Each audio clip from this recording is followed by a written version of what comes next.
또 이렇게 영상으로 새벽 예배 함께 드리는 지체들도 주 안에서 사랑하고 축복합니다. 큰 은혜 받으시기 바랍니다. 오늘 본문에는 베들레헴에 태어난 아기 예수와 관련된 세 가지 사건이 나옵니다. 자, 13절을 읽어보면, 자, 13절 한번 읽겠어요. 시작. 그들이 떠난 후에 주의 사자가 요셉에게 현명하여 이르되 헤롯이 아기를 찾아 죽이려 하니 일어나 아기와 그의 어머니를 데리고 애굽으로 피하여 내가 내게 이르기까지 거기 있으라 하시니. 헤롯이 아기 예수를 죽이려 해서 이제 요셉이 아기와 그 어머니를 데리고 애굽으로 내려가는 사건이 나오고, 16절 이하에 보면 헤롯이 아기 예수를 죽이려고 그 당시 베들레헴 지경에 2살 아래의 모든 사내아이를 다 죽이는 엄청난 사건이 나옵니다. 그리고 이제 그 19절 이하에 보면 이제 헤롯이 죽은 다음에 하나님께서 애굽에 있었던 아기 예수를 다시 이스라엘로, 그리고 이스라엘 중에서 나사렛으로 이렇게 오게 하셔서 이제 예수님이 나사렛에서 사신다라는 사건이 나옵니다. 왜 이런 일이 일어났을까? 아기 예수가 애굽으로 피신을 가고 영아들이 살해가 일어나고 또 예수님이 또 돌아와서 나사렛에서 사는 이런 일들이 일어났을까? 이것이 우연히 일어난 것이 아니고 또 어떤 상황 때문에 일어난 것도 아니고, 그리고 헤롯 때문에 일어난 것도 아니고, 성경은 뭐라고 말씀하시냐면, 자, 우리 한번 15절을 읽겠습니다. 15절 시작. 헤롯이 죽기까지 거기 있었으니 이는 주께서 선지자를 통하여 말씀하신 바 애굽으로부터 내 아들을 불렀다 함을 이루려 하심이니라. 하나님이 선지자들에게 미리 예언의 말씀을 주셨는데 그 예언의 말씀을 성취하기 위하여 이런 사건들이 일어났다고 말해. 영아들이 다 이렇게 살해된 사건도, 자 17절에 보면 이에 선지자 예레미야를 통하여 말씀하신 바 라마에서 슬퍼하며 크게 통곡하는 소리가 들리니 라헬이 그 자식을 위하여 애곡하는 것이라. 그가 자식이 없으므로 위로받기를 거절하였도다 함이 이루어졌느니라. 예레미야 31장에 나와 있는 예언의 말씀이 성취되기 위하여 이런 사건들이 일어났다는 거예요. 물론 여러분, 하나님께서 2살 아이들을 죽였다는 뜻이 아니에요. 헤롯이 죽였어요.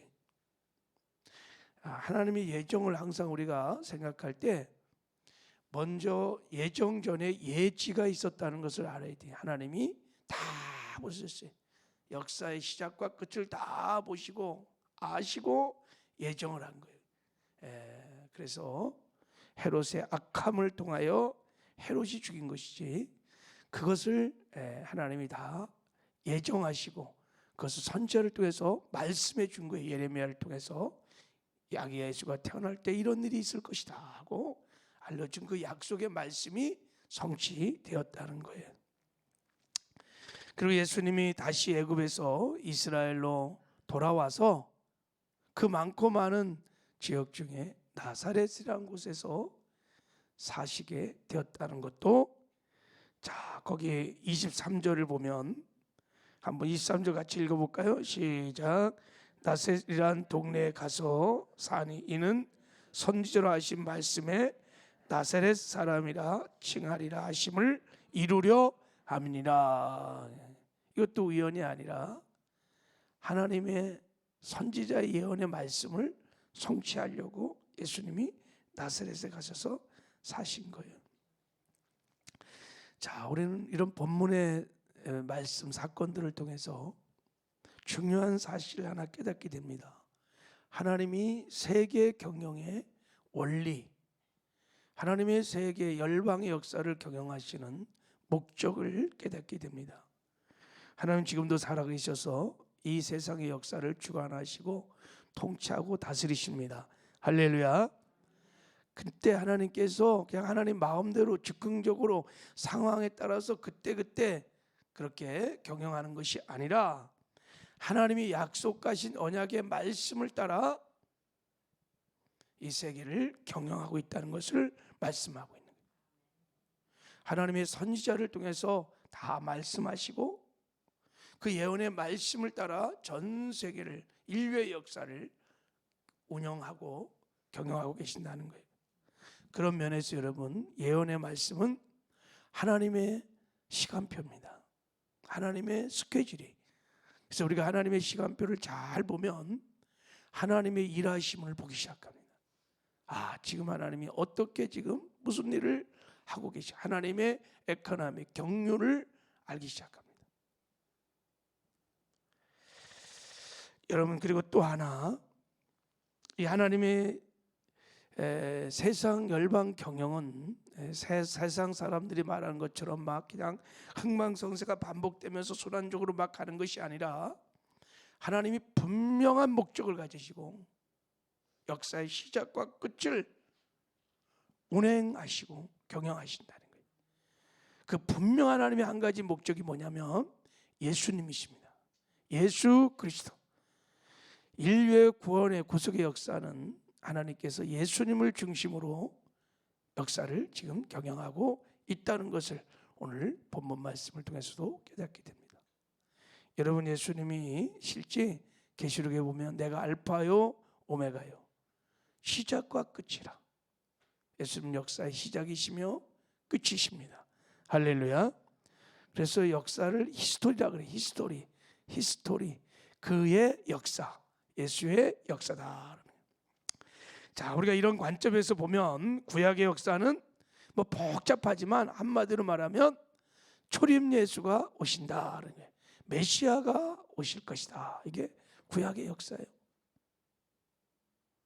창세기 3장 15절에 말씀하셨잖아요. 여자의 후손이 올 거다. 그 예언의 말씀을 따라 하나님이 아브라함을 선택하고 이삭을 통해 요셉을 선택하고 모세를 통해서 출애굽의 역사를 일으키고 사사기의 역사가 일어나고 다윗의 왕국을 세우고 또 솔로몬에 이어서 나라가 두 동강 나서 북이스라엘과 남유다도 갈라지고 북이스라엘은 하나님이 아수를 통해서 멸망시키고 남유다는 바벨을 통해서, 바벨론은 페르시아 제국을 일으켜갖고 무너뜨리고 페르시아 제국은 헬라 제국을 일으켜서 무너뜨리고 마침내 또 헬라 제국, 로마 제국을 통해서 무너뜨리고 로마가 통치한 유대 땅에 비로소 베들레헴에 아기 예수가 태어나느니라. 이 모든 구약의 역사는 아기 예수 메시아가 오는 길을 예비하는 하나님의 역사였다는 것을 알 수 있습니다. 철저하게 예수님의 초림을 중심으로 전 역사가 이루어졌다는 것을 알게 돼요. 단순히 많은 제국들이 흥하고 망하고 쇠하고 그렇게 우연히 일어나는 것이 아닙니다. 그럼 신약의 역사는 어떨까요? 똑같아요. 이제 다시 오실 예수님을 준비하는 하나님의 역사가 신약의 역사인 줄 믿습니다. 계시록 맨 마지막 장 끝절에 내가 진실로 속히 오리라. 아멘. 주 예수여 오시옵소서. 예언의 말씀을 따라 하나님께서 지금 인류의 역사를 경영하고 계신 것입니다. 주님의 재림을 준비하는 역사입니다. 주님 재림하시면 인류의 역사는 끝날 겁니다. 그리고 전혀 다른 새로운 영원한 하나님의 시대가 열릴 것입니다.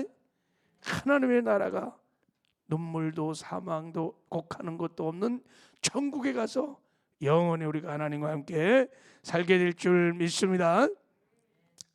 이런 하나님의 세계 경영의 원리, 목적들을 우리가 역사관을 딱 정립하면 이제 예수님의 재림을 우리가 준비할 수 있습니다.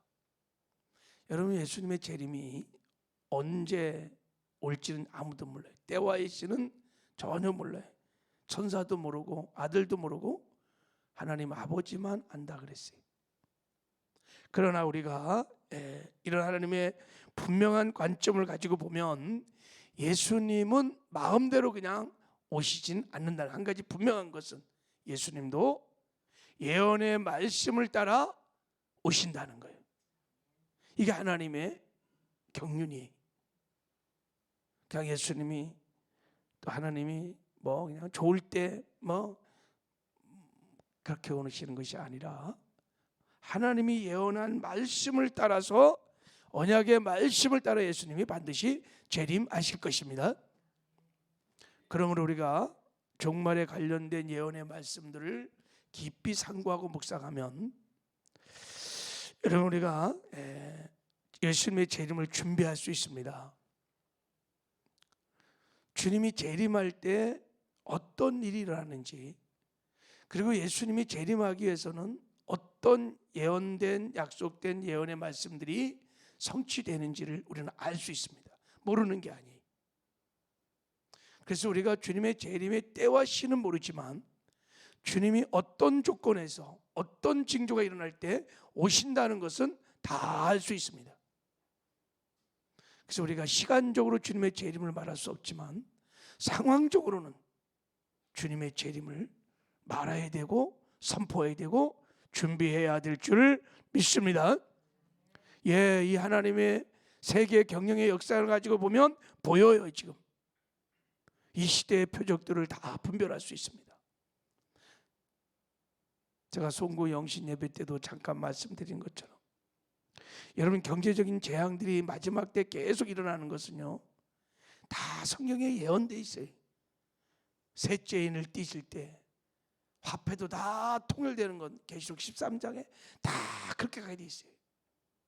전쟁의 소문과 또 많은 전쟁들이 앞으로 일어날 건데 다 성경에 예언된 거예요. 글로 갈 겁니다. 불법이 성하고 자연적인 재앙들이 막 여러분 코로나 뭐 지진 다 성경에 예언된 거예요. 그 말씀대로 하나님이 경영하실 것입니다. 그리고 예수님이 직접 어떤 예언의 말씀이 성취돼야 오신다는 것도 주님이 직접 말씀하셨어요. 그게 주님의 재림을 알려주는 시계들이에요. 마태복음 24장 14절은 분명한 시계. 이 천국 복음이 온 민족 가운데 증거되면 그때 끝이라 내가 오리라 그랬어요. 그러니까 2만 4천 종족이 이 땅에 있는데 지금 다 복음화되고요. 얼마 안 남았어요. 이제는 복음을 내가 못 들어서 예수 못 믿는 시대가 이제 거의 끝났어요. 그러니까 24장 14절의 말씀이 거의 성취돼가는 끝자락에 우리가 살고 있다는 것을 알 수 있어요. 그러니까 주님의 재림이 굉장히 임박했다는 것을 우리는 알 수 있습니다. 마태복음 24장에 또 하나님 보여준 시계표 중에 시계 중에 무화과나무 비유 같은 것들, 죽었던 무화과나무가 살아날 거다. 가지가 연해지고 싹이 나면 이런 일을 보거든 인자가 아주 가까이 온 줄 알거라 이렇게 말했어요. 그 무화과나무가 누구예요? 이스라엘이에요. 이스라엘. 죽었던 정말 망했던 이스라엘. 그게 1948년에 독립하잖아요. 그리고 다시 흩어졌던 이스라엘 백성 유대인들이 돌아오고 있어요. 거의 많이 돌아왔습니다. 제가 이스라엘 갔을 때 언어도 회복됐지요. 민족이 다 회복됐지요. 제3성전을 다 준비하려고 지금 다 준비되어 있습니다. 지금 신앙도 회복되고 있지요. 막 눈앞에서 예언의 말씀이 막 그대로 성취되고 있는 우리는 시대에 살고 있는 거예요. 이런 하나님의 세계 경영의 원리를 가지고 예언의 말씀을 가지고 이 시대를 보면요, 이 시대가 무슨 시대인지를 우리는 알 수 있습니다. 오늘 본문을 통해서 하나님의 세계 경영의 원리와 목적을 분명히 깨닫는 저와 여러분 되기를 주님의 이름으로 축복합니다. 하나님 살아계셔서 우리의 인생을 포함하여 인류의 역사를 주관하시고 통치하십니다. 그리고 예언의 말씀대로 하십니다.